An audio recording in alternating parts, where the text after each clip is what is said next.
back to IP Farms. Well, it's another beautiful day here in North Carolina. A little overcast, warm. Talking about some storms after a while. I had a few during the day today, but anyway, not sure what I'm gonna get into today. Need to move some stuff around. I know I talked about in a video or two ago about upcoming sentimental surprise, if you will. That's coming to play pretty quick, so got to make some preparations for that.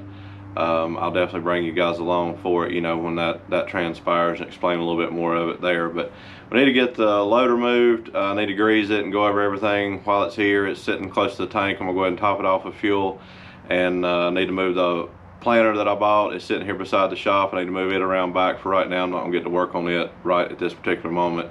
And then I need to top that 1086 off of fuel, and I think then the tank will be low enough that I can move it, possibly with the Oliver. That's what I'm gonna try, and get it out of the way and move it to a different spot. It's not really in the best spot to get equipment to when we had it filled up this past year. But anyway, I'll bring you along for a little bit of it. Let's see what we can get into. I don't know how interesting it'll be or whatever, but just another afternoon here to get ready. Okay, I think I mentioned this in the previous video, but here's the tank we use here at the farm. I believe it's 110 gallons, I think is what it is. I just picked it up on Facebook Marketplace last year when I started all this, so we'd have fuel here for the loader. That was even before the 1086, but replumbed it with a new filter and stuff. Last time I used it, I got a hose. The hose is bad here at this crimp, so it's probably gonna leak fuel on camera, but I gotta pick up a new hose for it. But anyway, just keep it covered up. But it's kind of in the way here, not the best location to get equipment to, so I'm gonna try to move it today. But we're gonna go ahead and fill up the little track loader here while we got it parked this close.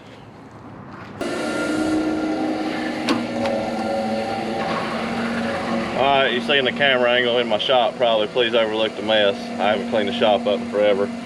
It's a daggum mess in there, bad. But anyway, gonna fill this up. Like I said, while I got you on camera here, I checked the oil, and I used this thing the other day on the last video that you guys saw. I think it was 8.5 or 9 hours straight that I worked it non-stop, never cut it off. It didn't use a drop of oil. I mean, not a speck. It's right dead on the money. So we're gonna get it filled up and cranked up here, and where I get the grease fittings. This thing's a little weird. When the tank gets down low, there's something in the tank that blocks the outlet, the fuel outlet, if you will. And the other day I was down there cutting that swell that I showed you in the video. It was about pretty much the last thing, and it started dying down like it was trying to suck air a little bit, and I barely made it up here. It was kind of not missing, but it wouldn't rev up or anything. So I hope that whatever's been in that tank, it hadn't done it but about 3 times since we've had it. Usually I keep it more full, but anyway, hopefully that's not going to be an issue. I need to, it's coming up due for a service, so probably before we get involved with too much more clearing, I'm going to have to service it, so it might just be a dirty fuel filter, I don't know. But we're going to see what happens. You probably can't hear me, I don't know, maybe you can, maybe you can't. Alright, everything went good on the loader. Seems to be running okay. Hopefully that piece of the fuel tank was all it was. So we got it filled up, greased up, blew the radiator out. I'm gonna take it around back, park it, and get it out of the way. We'll get the 1086 and bring it around front. Well, before we put it to rest for today, I did want to mention to Mr. Brent, I did have a casualty of battle over the weekend. My air conditioning broke. Still works, but it's dangling, so gonna have to do some work on that for sure. It's gonna get hot here in North Carolina. Added tidbit here at the farm. Groundhogs. Heard something squalling. I think they're trying to mate. The other one's done run off, but this one's out of breath. I don't know if it's the male or the female. Alright, back to fueling. 1086 this time. I don't know if I'm gonna have enough fuel or not. I'm sure all you guys know, but I don't know how it is on the John Deeres really. But I think these Internationals, I want to say it's like 85 or 90 gallons of fuel. It's got this upper tank, and it's got a lower, like left-hand saddlebag tank. Seems to be pretty good on fuel. I don't think I've ever got it down to the lower tank.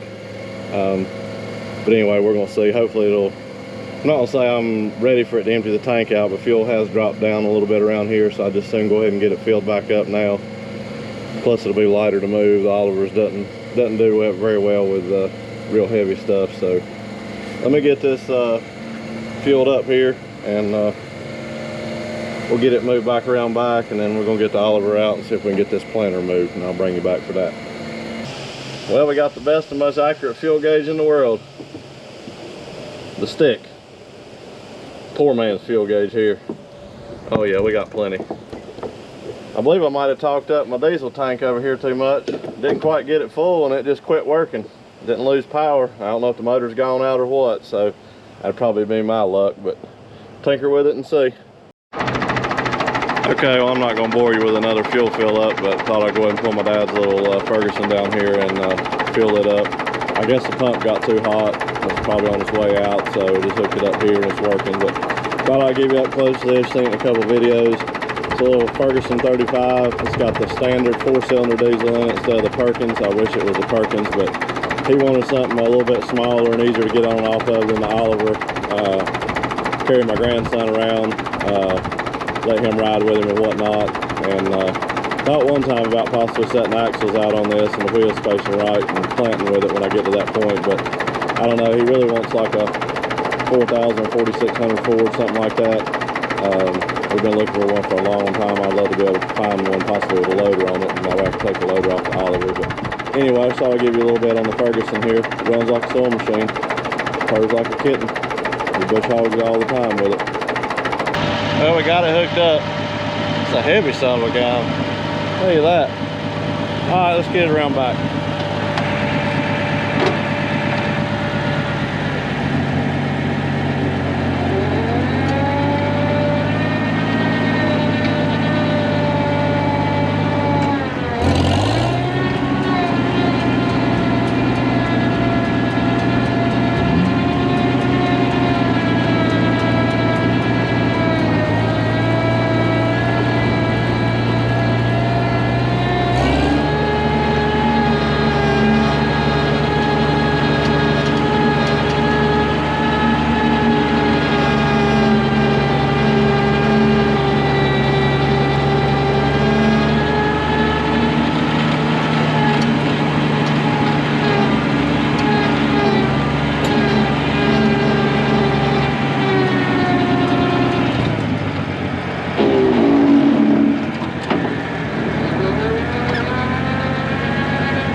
That is kind of a pretty sight though.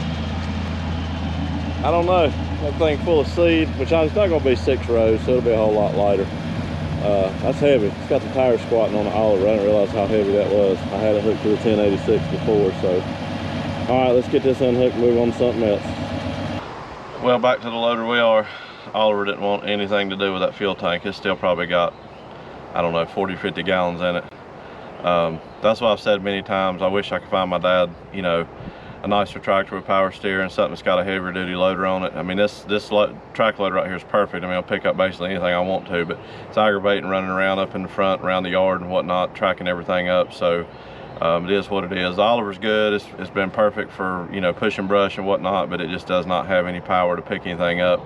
And if you do get it picked up, it doesn't have a orifice in it, and when you go to let it down, it's complete drop. I mean, all the fluid goes out of the cylinders at all. There's no steady down. So when we brought this tank home, my dad was running the Oliver, and I didn't put the strap long enough when we went to set it down. I mean, it wasn't his fault. The bucket came down and it broke the filter mechanism off. So anyway, back to the track loader. I'll bring you along for a little bit of it, and I believe we're gonna probably call this a video after that. I'm hot and sweaty and tired already.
Okay, everybody, I believe we'll wrap this one up for today. Got a lot accomplished. Got all the equipment fueled up, greased up, oiled up. Everything's checked out, ready to go, so they're ready to head back down the field whenever the time comes the next time.